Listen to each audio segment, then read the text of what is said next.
نقصان جو ہے وہ برداشت کرنا پڑا ہے، لوگوں کی کارکردگی جو ہے وہ متاثر ہوئی ہے، ان کے جسم جو ہیں اس قدر شدید گرمی کے عادی نہیں ہے، لیکن اب ہر آنے والے سال میں یہ گرمی اور بڑھے گی۔ اس کی وجہ انہوں نے بنیادی طور پہ یہ بتائی ہے کہ اپنے آپ کو ٹھنڈا رکھنے کے لیے زیادہ سے زیادہ ایئر کنڈیشننگ جو ہے استعمال کی جائے گی۔ کل میں اپنے ایک دوست سے بات کر رہا تھا، میں نے کہا 99 میں جب پہلی مرتبہ گیا تھا تو وہاں میرے بھائی کے گھر میں پنکھا نہیں تھا، استعمال ضرورت نہیں پڑتی تھی، لیکن جب جیسے جیسے میں نے انگلینڈ کے دورے زیادہ جانا آنا شروع کیا تو وہاں پر مجھے نظر آیا کہ پنکھے آ گئے، پھر ریسٹورنٹس میں ایئر کنڈیشنرز لگ گئے، اب گھروں میں ایئر کنڈیشنرز لگ رہے ہیں۔ ایئر کنڈیشنر ٹھنڈی ہوا آپ کو دینے کے لیے باہر فضا میں گرم ہوا پھینکتا ہے۔ اب ان کو ہمارا مسئلہ سمجھ آئے گا کہ ہمیں بجلی کا کیا مسئلہ ہوتا ہے، یہ مسئلہ اب ان کو آ رہا ہے۔ وہ کہہ رہے ہیں کہ آنے والے وقت میں جتنا ہم ایئر کنڈیشننگ استعمال کریں گے اتنا ماحول زیادہ گرم ہوگا، تو ہر آنے والا دن ان کے لیے مزید گرمی لے کر آئے گا، مزید اس طرح کی گرمی کی وائبز جو ہیں یا اس طرح کی گرمی کی لہریں جو ہیں یورپ اور امریکہ کو متاثر کرنے والی ہے۔ اس خطہ میں جس میں ہم رہتے ہیں یہاں پر بارشیں زیادہ ہوں گی۔ پچھلے سال بھی آپ کو پتہ ہے دریاؤں میں جس طرح سے سیلاب آیا، راوی نے جس طرح سے بستیاں ڈبوئیں، اور یہاں سے لے کر سندھ تک جو ہے، اور خیبر پختونخوا سے لے کے کہنا چاہیے سندھ تک، اور یہاں سے میں نے اس لیے کہا کہ پنجاب سے، بھارتی پنجاب سے بھی پانی اس طرف آیا، راوی اور ستلج نے بھی اپنا کام کر دکھایا، اور اس طرح سے بہت بڑا علاقہ جو ہے وہ سیلاب کی زد میں آیا، فصلیں تباہ ہو گئیں، زمین کچھ نہیں اگائے گی، اتنی بارشیں ہوں گی۔ یار ذہن میں رکھیے گا، احادیث مبارکہ جو کہ قرآن پاک سے متصادم نہ ہوں بلکہ اسے میچ کرتی ہوں، ان کے صحیح عین ہونے پر کسی کو کوئی شک و شبہ نہیں ہوتا ہے۔ یہ احادیث مبارکہ جو ہیں، یہ جو مسلم میں، مستدرک الحاکم میں، مسند احمد میں آئی ہیں،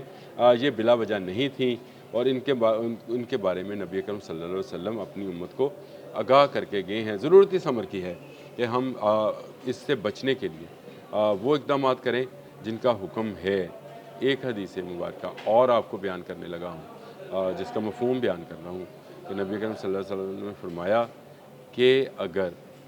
جو ہے قیامت آ رہی ہو اور آپ کے ہاتھ میں پودا ہو، مفہوم بیان کر رہا ہوں، تو میں وہ پودا جو ہے زمین میں لگا دوں گا۔ درخت وہ واحد اللہ پاک کی تخلیق ہے جو اس موسمیاتی تبدیلی کو روک سکتی ہے، لیکن کیا کیا جائے کہ ہم نے درخت کاٹ کر ان سے جو ہے بہت سارے کام لینے ہوتے ہیں۔ ہم نے دیگیں پکانی ہوتی ہیں درخت کاٹ کر، ہم نے درخت کاٹ کر کپڑا رنگنا ہوتا ہے، بہت سارے پلانٹس جو ہیں وہ یہ لکڑی استعمال کرتے ہیں۔ اس طرح سے بہت سارے بجلی جنریشن کے جو پلانٹس ہیں وہ لکڑی استعمال کرتے ہیں، بوائلرز جو ہیں ان کو گرم کرنے کے لیے لکڑی کا استعمال کیا جاتا ہے۔ تو درخت بے دریغ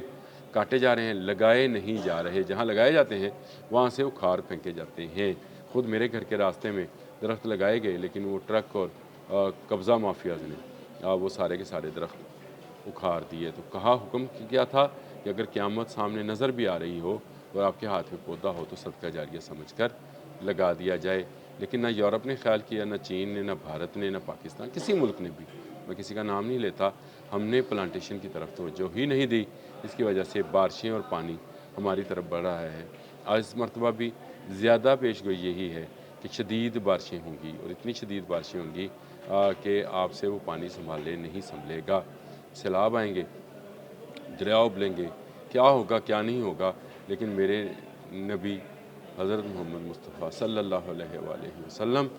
کا کہا ہوا جو ہے وہ غلط نہیں ہے۔ زیادہ بارشیں جو ہیں وہ زمین کے اگاؤ کو متاثر کریں گی، یعنی اس پر سے فصلیں جو لگی بھی ہوں گی وہ بھی خراب ہو جائیں گی، اور پھر کئی سالوں تک وہاں پر جو ہے فصلیں نہیں ہو پائیں گی، کیونکہ ہر سال بارشوں کی تعداد میں اضافہ ہوتا چلا جائے گا، انٹارکٹیکا پگھلتا چلا جائے گا، وہاں کا پانی سمندر میں شامل ہوتا جائے گا، زیادہ گرمی سے یورپ سے پانی بخارات کی شکل میں اڑے گا، اور وہاں سے اڑ کر بادلوں کی شکل میں ایشیا میں برسے گا، افریقہ میں برسے گا، ان علاقوں میں جن کو آج ہم ریگستان اور وہ علاقے کہتے ہیں جو بنجر اور بیابان ہیں، وہاں پر پھر فصلیں لہلائیں گی، لیکن ہماری فصلیں جو ہیں وہ پانی کا شکار ہوتی چلی جائیں گی۔ اس کو بچنے کا واحد حل جو ہے، آج میں نے صرف اس لیے کیا کہ آپ کو آگاہ کر دوں، کہ واحد حل یہی ہے کہ درخت لگائیں۔ یہ آپ کی، میری اور ہمارے آنے والی نسلوں کی بقا کی بات ہے، اس کو ایسے نہ پھینکیے گا۔ اب تک کے لیے اتنا ہی، اللہ حافظ۔